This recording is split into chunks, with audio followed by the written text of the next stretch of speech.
Hey everyone, Tyson the Subaru Specialist from Subaru Prince George here. So this is a little bit different. I didn't actually think I'd see something like this this year. So this is a 2022 Subaru Outback Wilderness. Now this is pre-owned, 6 months old. We had someone upgrade because their lifestyle changed. So a used 2022 Forester or Outback Wilderness, sorry, in the autumn green metallic. So what do you get with that? Only comes with the 2.4 liter turbocharged boxer engine, 260 horsepower, 277 pounds-feet of torque, plenty of get up and go. You get the more aggressive gear ratio, so your acceleration is faster than a standard Outback. With the Wilderness, you get this decal, sticker, however you want to call it. It's matte black, designed to reduce sun glare on the driver there. Previous owner just had a block heater installed the day she traded it in, as well as getting an oil change. We've got the front view off-road / parking camera. We have our anodized copper tow hook indicators. Well, I mean, I guess you can put the recovery hook there. They don't indicate a tow hook, but where you can put one. And you've got that 6 LED Gatling gun style fog lights. The front bumper is a little different than your standard Outback. Got the black plastic, more cladding, more aggressive. The cladding takes a little bit more punishment than paint does. More aggressive wheel arches. You get the exclusive Wilderness wheels, those 17-inch matte blacks, and you've got the Yokohama Geolandar AT tires on it. They are actually winter rated, so you can drive them in the winter legally. We've got the flexible Wilderness mud flaps. Kind of hard to see, but they do have little mountain embossed on them, kind of like the second row floor mats. Wilderness badging. Get the gray mirror caps, along with the gray antenna and the gray writing on the back. You've got the more heavy duty roof rails, so you get the Thule extended bars. It's easier to put heavier things on here. These are more durable, stronger. The arrows here indicate tie down points. Tilt and slide sunroof. You got Outback at the bottom here in anodized copper, which I really like the look of. The entire rear bumper is that black plastic cladding. Great if you have dogs or anything, you're not going to mark up the painted bumper. We have the tow package, so 2-inch receiver, and you get the 4-pin wiring. The Outback turbos are rated to tow up to a max brake tow capacity of 3,500 pounds. Tow hook, recovery locations, the blacked out badging along with the Wilderness badge. Now, it does have the proximity gate, but because it's running, it won't work. So the button just between these two stars, push up. Backup cameras right there. Tons of room in the Outback, in the back of the Outback. Cargo tray is standard equipment. Underneath here, we have the privacy cover tucked. Full-size matching spare tire on a matching alloy wheel. You can do 5-tire rotation if you wanted. We've got grocery bag hooks. Nice hard physical tie downs if you've got hard stuff you need to secure. And there's 4 of them on each side. And then if you need to fold the seats flat, you got the handle. Down you go. Really easy. Same thing on that side. Little storage cubby with a net.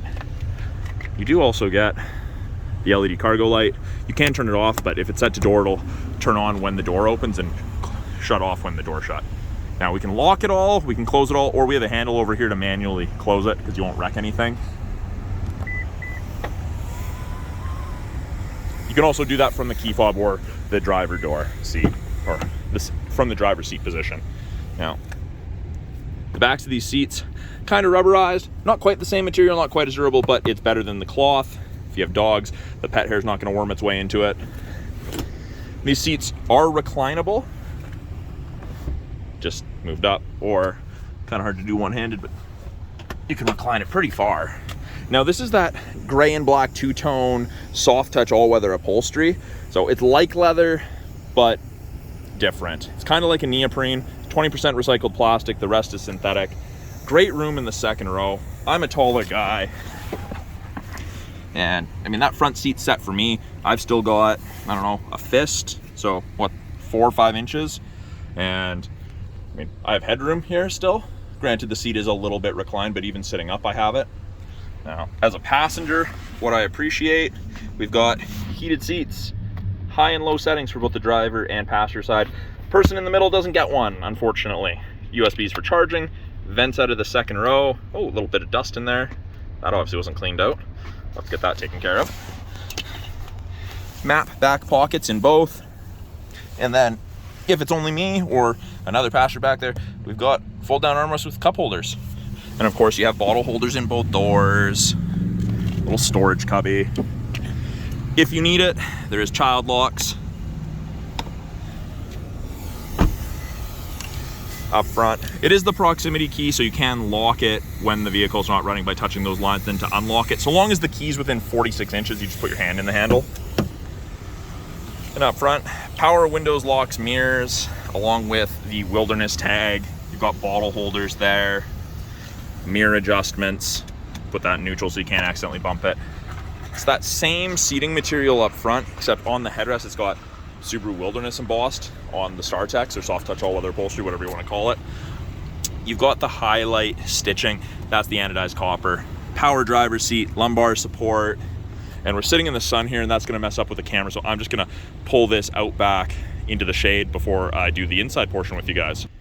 Here I am on the inside of the Subaru Outback Wilderness, the used 22. You've got 10,110 kilometers on it. It just had a fresh A service, its first service. It's all good, of course. Clean bill of health.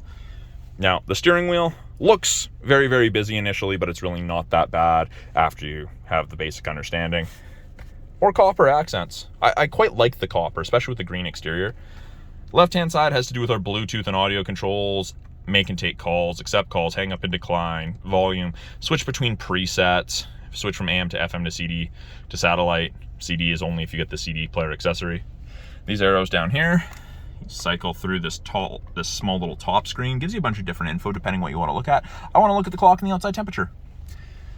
Right here, you can't accidentally turn your headlights off. They just default to auto, which is great. You can't accidentally drive with your headlights off. If you want to turn them off, you have to pull and hold and they'll go off. But LEDs to off. Really easy to use. Right hand side, we have our adaptive cruise, increase or decrease follow distance, and our lane centering. So both of those systems use these two color stereo Eyesight cameras. The Eyesight system that Subaru uses, great. It's amazing. They've stuck it behind the glass because it's cheaper to replace glass than sensors. So when I turn on the cruise, you get an image of the Outback there, and you'll notice that there's 4 bars ahead of it, all the way down to 1. That's the follow distance behind the vehicle ahead of you. You'll follow at if you catch up while using cruise. 4 bars at 100 kilometers an hour is approximately 150 to 180 feet behind the vehicle ahead of you. You can follow closer if you want, but 3 or 4 in the north is great. Turn on the lane centering, which is this one right here. And so long as the cameras can see the road lines, those gray lines on either side of the Outback there will illuminate white, and it'll give you gentle steering input to keep you in the middle of your lane. It's a great system for the second half of your day of driving. The all-important heated steering wheel does not heat here, not between the seams, and there's a dead spot like right here, but the rest of it gets absolutely cooking. It is warm for sure. 11.6 inches of touchscreen, and they've broken it into 3 portions. The bottom portion is our climate controls, and that's where you have access to your climate. You still have physical buttons, but it's synced together right now. 15's as low as it goes, or I can press, bring it up, and I can click, or I can drag. It's also where I turn on the heated seat, and I'm going to turn that down because it's just pretty warm. Now, if the passenger wanted their own temperature, they just press their own button, or press and drag, or click. Same sort of thing, and then you can sync it to the driver's side if you're getting out, if you're being a nice passenger before you get out. If you want to change where the airflow is coming from, you touch that, press it. Now, I have a lot of people say, oh, it's a touchscreen, it's going to be hard to get used to. Most of my clients are used to it from the analog dials and buttons of their previous Subarus within a month, and then it's just second nature to them. The middle portion, we've got all our tiles, you've got the apps, Android Auto, Apple CarPlay. Those are wired connections. The My Subaru, so you can book your own service appointment, you can request roadside, you've got concierge service, media, radio, phone. This is also where our front view camera pops up, almost 180 degrees, because you can see the WRX on the left there, and that's way over there to the left, so almost 180 degrees. When I put it in reverse, backup camera pops up, rear assist braking, parking sensors are on. It does show you the top of the bumper there. It is kind of hard to see in the shade, but it is there. And you can actually clean the backup camera from inside the vehicle. You just twist and hold this back. It's got its own little drain over top of it. It's pretty cool. Not as good as having a wiper on the camera, but it works really well. And the top portion, we've got 4 different screens. We've got these widgets, which you can change around. Got what you're listening to, the widgets.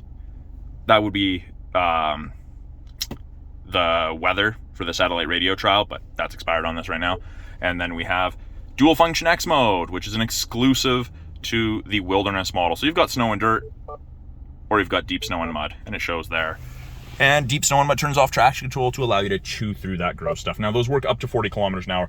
Above that, they normally they would disengage, but the wilderness is a little bit different. So you just have to kind of pick and choose. It's like 4x4 low on a pickup. Very, very handy. Below that screen, we've got 2 USBs, charging, listening to music, doing Apple CarPlay, Android Auto, wireless charger. That light will go blue when it's charging. Aux port for music, parking brake. Pull up to turn it on. Your foot has to be on the brake and you push down to turn it off. It is an automatic transmission with the ability to switch to manual mode. It says first gear there. Paddle to upshift is here. You'll notice it says second. Won't let you go past second from a stop. So it does limit the gear you have access to when you're driving. Just, they don't want you going 10 kilometers an hour in 6th gear. Doesn't benefit you. So I am reversing right now. And after you reverse and put it in drive, oh, they don't do it. Weird. On some of it could use an audio update, but the front camera does sometimes come on after you back out of, say, a parking stall or something. And that is something they introduced in 22, so this one just might need an audio update. But we did just get this in. It just went through detail, so it's not 100% completed at this point. But yeah, camera's really nice to have. Even with the sun on it, it is fairly easy to see. Drive off. Huh, yeah, might need an update. Which is actually easy to do, because you can do it yourself. In settings, you've got Wi-Fi, hook it up to your home Wi-Fi and update it. So we'll see if that makes a difference. I know on the Crosstreks it does it. I don't see why it wouldn't do it on the Outback. Cup holders, very, very deep. Center console with a 12 volt, places to run your cord out for charging. Tilt and slide sunroof. And right here, we have SOS and Concierge. That's part of the 3-year trial to the connected services you get with most new Subarus. So you should get to finish the trial with this, or the new owner should. Sunroof controls. Tilt and slide. And then my favorite feature ever, auto dimming rearview mirror. There's no switch to flick. You've got the ability to set up 3 different garage doors to your mirror. It's way more convenient than carrying a bulky opener with you. But yeah, this is my favorite feature. Automatically dims if someone has their high beams on behind you. You don't have to take your hands off the wheel to adjust it or make any changes. It's pretty sweet. So yeah, that's a quick look at the 2022 Subaru Outback Wilderness. Just over 10,000 kilometers on it, just came in. I'm Tyson, the Subaru specialist from Subaru Prince George. If this is of interest, please don't hesitate to reach out to us. I don't imagine it's gonna last long, and these are hard to come by, so we'll talk soon, guys.